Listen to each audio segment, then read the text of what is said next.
up a chair, friend. I've got one for you tonight that I've been chewing on for a while.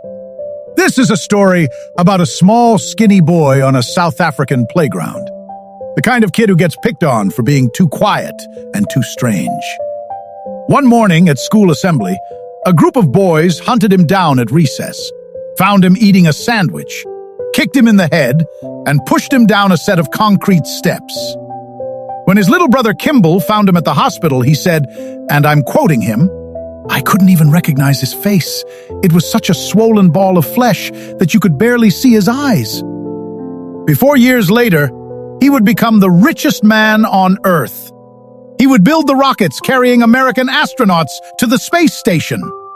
He would put 1 million electric cars a year on the road. He would buy a social network for $44 billion. Just to own the playground he'd once been beaten on. His name is Elon Musk.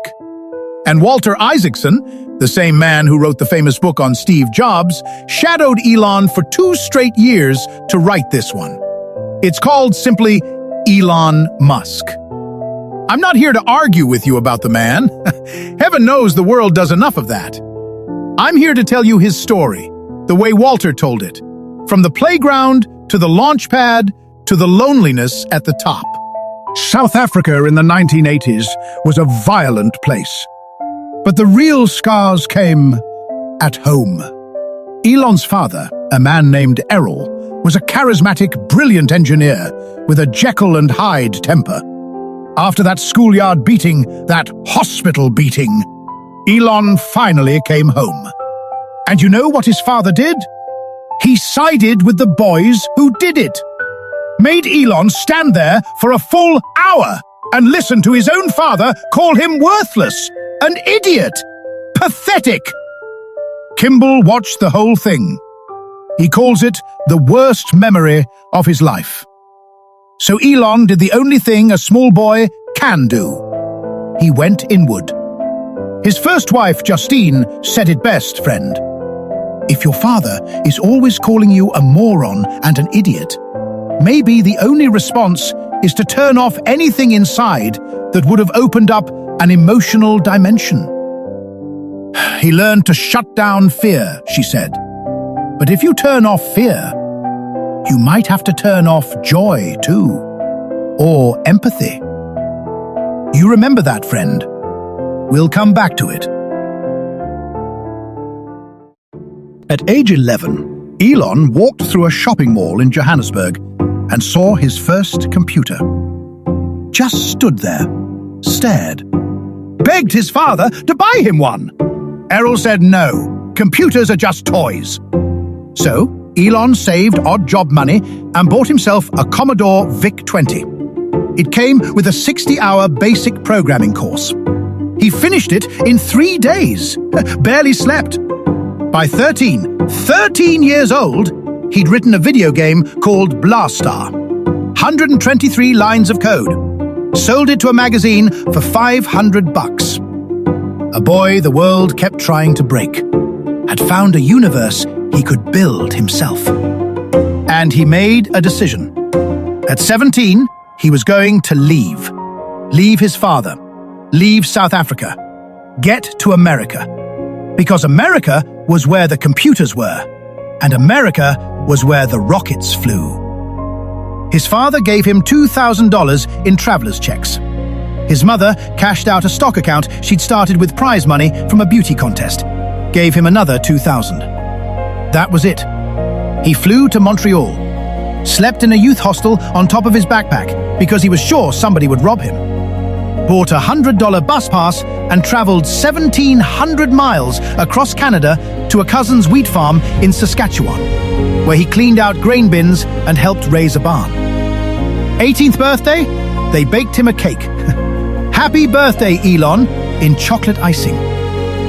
1,000 miles later, in a lumber mill in Vancouver, he put on a hazmat suit and shimmied through a narrow tunnel to shovel caked lime off the walls of a boiling wood pulp chamber. Dickensian, he called it, like a steampunk nightmare. $18 an hour. He needed the money.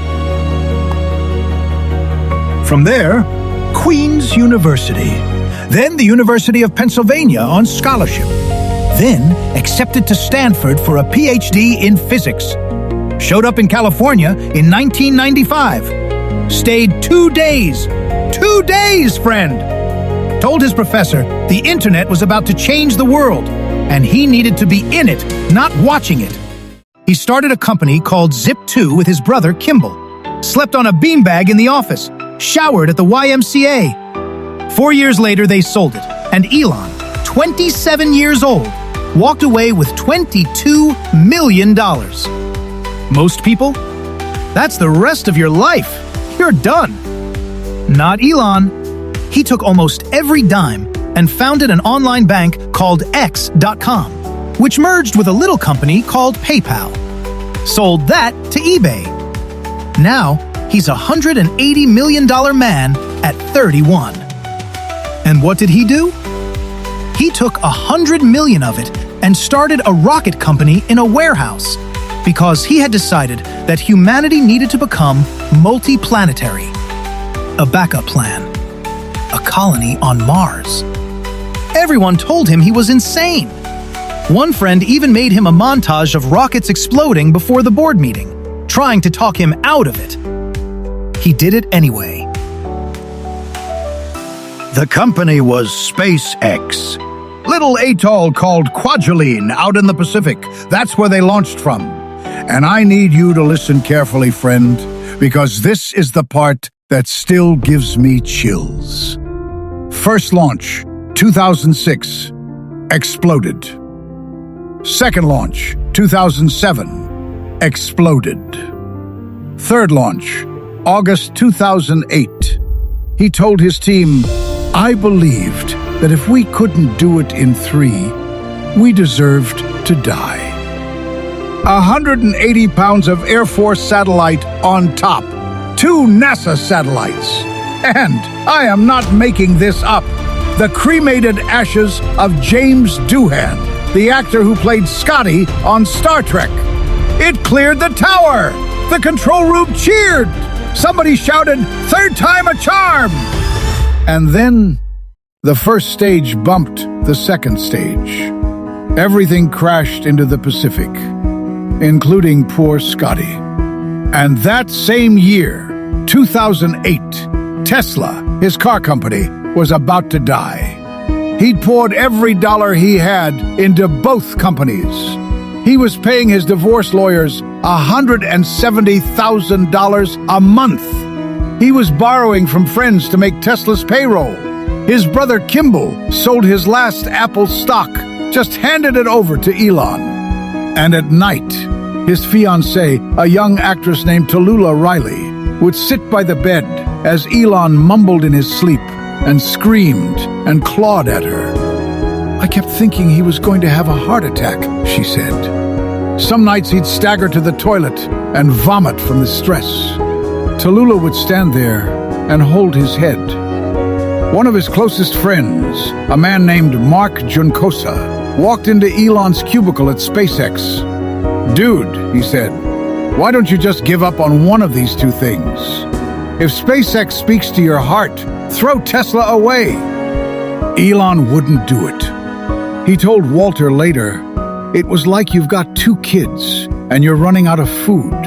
I couldn't bring myself to decide that one was going to die. So I decided I had to give my all to save both." He put the last money he had into a 4th rocket.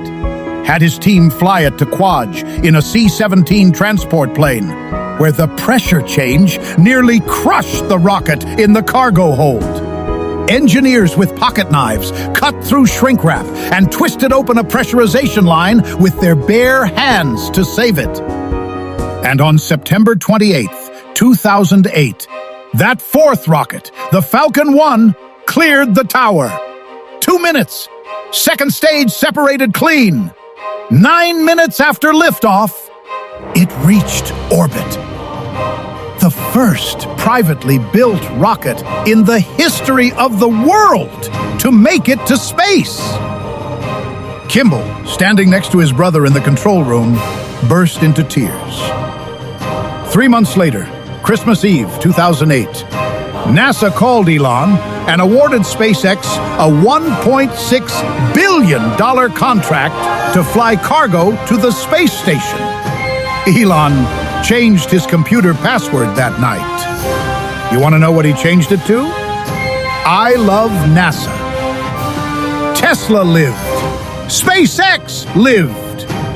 And then, the Model S, the Model 3, reusable rockets that land on landing pads, American astronauts flying to the International Space Station on his Crew Dragon, Starlink satellites beaming internet to the whole doggone planet. And in 2022, the man who used to get beaten on the playground bought Twitter, walked into the San Francisco headquarters carrying a kitchen sink. For the joke, he looked at the cameras, grinning, and said, "Let that sink in." But here's what Walter was there for, what nobody else captured. Elon had told him months earlier, "I need to shift my mindset away from being in crisis mode," which it has been in for about 14 years now, or arguably most of my life. It wasn't a plan, it was a wish. And he couldn't keep it, because the same drive that built the rockets, that saved the cars, that carried him out of that father's house, was the thing that wouldn't let him rest. His first wife, Justine, told Walter, with Elon, intensity had taken the place of intimacy. His mother once said the thing she feared most for her son was that, deep down, he might become his father. And that, friend, is the story the book tells. Not the hero, not the villain, the boy. The one still standing in that hallway, being told he's worthless, and refusing to sit down. Let me ask you something, friend. Look at me. What did adversity teach you? What's the voice in your head that won't let you rest? And is it carrying you, or is it crushing you? You think about that one. And when you've thought about it, come on down and drop me a comment. I want to hear it. And listen, I barely scratched the surface today. I didn't tell you how Elon paced Tesla's factory floor for months, sleeping under his desk during the Model 3 production hell. I didn't tell you about the day the Crew Dragon lifted off with 2 American astronauts and Elon watched, stone silent, from the control room while his mother wept. I didn't tell you about Starship, the biggest rocket ever built, the one designed to carry 100 people at a time to Mars. All of that, every launch, every near bankruptcy, every night terror, every phone call to a brother, every whispered fight with a wife, it's all in the book. Walter Isaacson sat inside his life for 2 years to get it down. So if this story moved you even a little, tap that thumbs up. Hit subscribe so we can keep meeting here by the fire.